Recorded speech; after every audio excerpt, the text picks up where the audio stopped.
કે આટલું વ્યસન વાયા દુનિયા બગડી છે, આટલી મા બાપની સેવા નથી કરતા, આટલી ફેશન છે, આ તમને નથી ખબર? બધી ખબર છે પણ અપનાવવું નથી કોઈને. મોજમાં રહ્યો કાંઈ છે નહીં. આપણા છોકરા અત્યારે કાજુ બદામની ઓગેટ કરે, બોલો આપણને પાર્લે નથી ચડ્યું તોય કઈ અમર મેં કઈ છે નહીં, કઈ મરો કઈ ન હોય તો શું જોવે છે?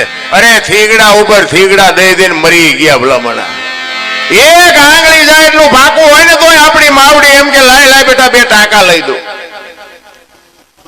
થીગડા ઉપર થીગડા આપણા ગઈઢા બાપુ થીગડા ઉપર થીગડા મારીને ગયા.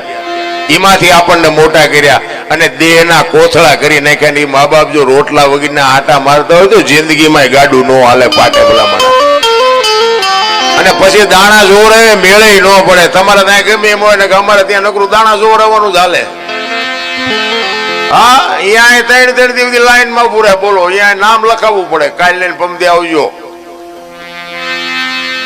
હવે આપણે શું કર્યા આપણને ન ખબર હોય, અમને શું નડતું હોય છે, અમને શું નડતું હોય છે. એક આપણે એક પરબ કોઈ બંધાવે ને આમ એક અત્યારે પેલા તો કોઠીઓ મૂકતા હતા ને અત્યારે આમ કોઈ સગવડ વાળો માણા હોય તો ફ્રીજ બ્રીજ મુકાવે કે ભાઈ કોઈ માણા નીકળે પાણી પીવે. ફ્રીજ મુકાયું હોય ને ઓલા ગ્લાસ ના લોટાની હોય ને તો એને હાકળે બાંધી રાખ્યા હોય. બોલો હવે આને શું કામ હાકળે શું કામ બાંધવા પડે? આને ભેંસું લઈ જાય છે, આપણે જ લઈ જઈએ ને તો જ બાંધવા પડ્યા હોય ને. હવે એને એમાંથી એક આંકડિયામાંથી ગ્લાસ કાઢીને ઠેલી નાખીને તમે લાવો અને પછી તમે ભૂવા પાસે દાણા જોવરાવો તો એ માતાજી ગ્લાસ ગોત દે? કઈ પતે જ નહીં. આપણને ખબર હોય, આપણને અંદરથી તો ઓલો અવાજ કરે કે આ નડે છે, ઓલો ગ્લાસ લાવ્યો તો એ નડે છે, પછી કઈ હકે એવું ન હોય. માતાજી કે નહીં. પછી કે અમે 4 મહિનેથી જોર આવી પણ કઈ શેડો નથી આવતો, પણ આવશે જ નહીં. મોજ માર્યો, કાંઈ કરવાની જરૂર નથી. રામ થીગડા ઉપર થીગડા દઈને બાપુ આપણા વડવા મરી ગયા. અત્યારે ભગવાને આપ્યું હોય ને તો બધા અત્યારે ફાટલા પહેરવાનું ચાલુ થયું. એટલે જીન્સમાં જુઓ તો તમે માથા વ્યાજા એવડા એવડા ફાંકા હોય. બોલો એટલે અમને તો ખબર નહોતી કે આવો સમય આવશે ને આવા તેમ પહેરતા જ તા રાખ્યા હોત તો અત્યારે તમારે એમ પહેરત. અરે જોવો તો ખરા હું તું હાલ્યું. ચોખ્ખું ઘી બજારમાં લઈને ઉભા રહેજો. ચોખ્ખું ઘી છે, ચોખ્ખું ઘી ખપે જ મને કહેજો. 2 કિલો ચોખ્ખું ઘી નથી ખપતું. દારૂ બાવળિયા બેસે તો પીપળા ખૂટી રહે. બોલો પીપળા ખૂટી રહે. 2 લીટરના પીપળા ખાવ ખોટું છે. બાવળિયામાં કોઈ પ્રચાર નહીં, કોઈ જાહેરાત નહીં, કોઈને ખબર ન હોય, કોઈને કઈ કહેવાય નહીં, કહેતો હલવાઈ ન જાય તોય ખપી જાય. બોલો ચોખ્ખું ઘી નથી ખપતું. નથી લાગતું કે આપણે કઈક આપણું ગાડા કઈક ઊંધા હાલ્યા જતા એવું નથી લાગતું? આ કથા ને ભજન ને ધૂન ને પ્રતિષ્ઠા ને મંદિર ને આ બધું આ તમે દુનિયામાં જોવો તો ચારે બધું વેરાગ ફાટ્યો હોય ને. તો હું એમ કહું છું કે આ ખોટું છે એમ નથી કહેતો, પણ આટલું બધું ધર્મ થાય છે તો આ બગાડ કેમ નથી અટકતો? આ દુનિયામાં બગાડ તો અટકવો જોઈએ. મારા લાખો રૂપિયાના દાન કરે છે, ખોટા છે એવી મારી વાત નથી, પણ બગાડ અટકતો કાં નથી? મારી નાખવાનું, તોડી નાખવાનું, મર્ડર કરી નાખવાના, કોઈની બેન દીકરી ઉપાડી જવાની, કોકના ખિસ્સા ખાલી કરી લેવાના, આ બગાડ ઉભો કેમ નથી રહેતો? કઈક ઊંધું રંધાય છે, વિચારવાની જરૂર છે. રામ બાકી તો મોજ માર્યો, કાંઈ કરવાની જરૂર નથી. હિલોળા કરો. ભગવાને મને તો એમ થાય કે સ્વર્ગમાં સ્વર્ગ આ રહ્યું સ્વર્ગ, બીજું કયું સ્વર્ગ? બધા કે સ્વર્ગમાં ઇન્દ્ર ભગવાન સોનાના સિંહાસન ઉપર બેઠા છે, અહીંયા ઇન્દ્ર ની અપસરાયું નાચે છે, અહીંયા ફુવારા છે, અહીંયા કોઈક જીવ્યું હોય કોને મારે પગ ઝાલવા? જીવ્યું કોઈ? આ બધું આમ જ હાલે છે. કાંઈ છે નહીં. હાર્યું સ્વર્ગ છે. આમાંથી મરી ગયા એનો કોઈથી કાગળ આવ્યો હોય મને કહો કે અમે સુખી શીખ દુખી છે? આવ્યો કોઈનો કાગળ? બધા ઊંધા કાન પકડાવે છે, બધા એનું આમ નામ હાલ્યું છે. કઈ છે જ નહીં. માને બાપ ને 2 ટાઈમ હારો રોટલો દો બાપુ, જિંદગીમાં કોઈ દી મોડો દીધ ન ઉગે, એ આપણી ગેરંટી. 40 લાખની ગાડીઓ લઈને નીકળે, વાયેલી સીટમાં જુઓ કૂતરો બેઠો હોય, લબરક લબરક કરતો હોય. વાહ, આમાં માને બાપાને બેહાર્યા હોય તો અરે અમને સારું જોડું નથી જડ્યું, અમારો દીકરો કેવી ગાડીમાં ફેરવે, જિંદગીમાં કાંટો ન વાગે, કાંટો મારા રામ. આખી દુનિયા બાપુ, આખી દુનિયામાં વાહ વાહ થાય, ઘરે માન બાપ કઈક કે ને ઈ કે તમને ન ખબર પડે, સાના મના બેહો.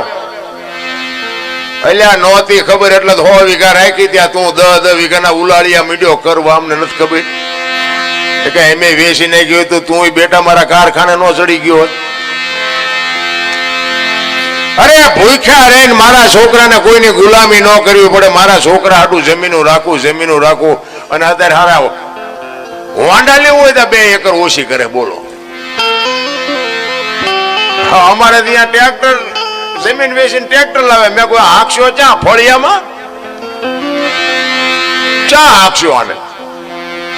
અને અમુક તો લાવીને પછી કે અમને ખબર જ નથી કે વાય હાથીના એટલા ખર્ચા થાય, કે હવે છે નહીં પૈસા, તમે કોઈ મોટર ઘોડે ફરો ટ્રેક્ટરમાં બે. આવા ઊંધા રવાડે નો ચડવાનું હોય મારા રામ.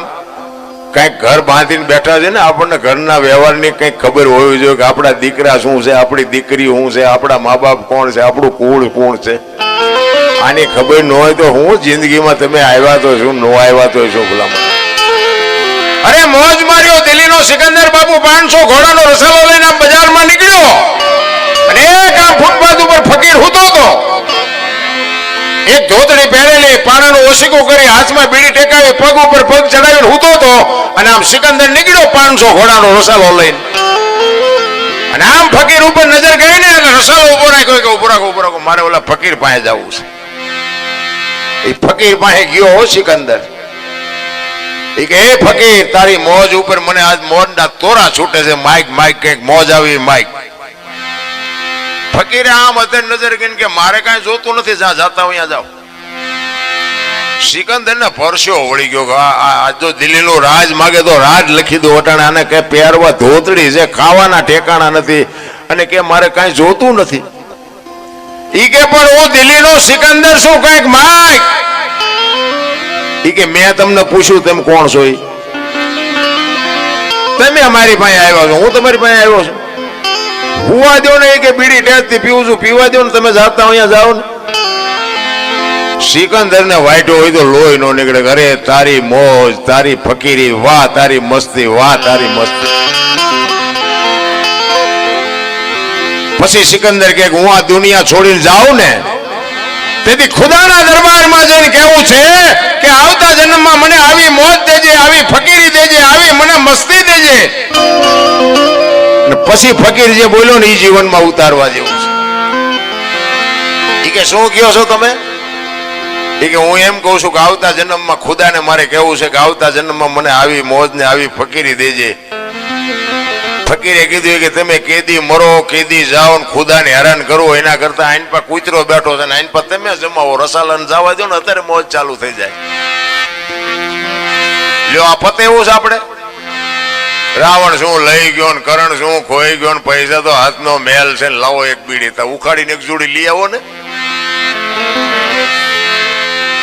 એમ નથી મારા રામ. જીવન મળ્યું છે, અમૂલ્ય જીવન મળ્યું છે.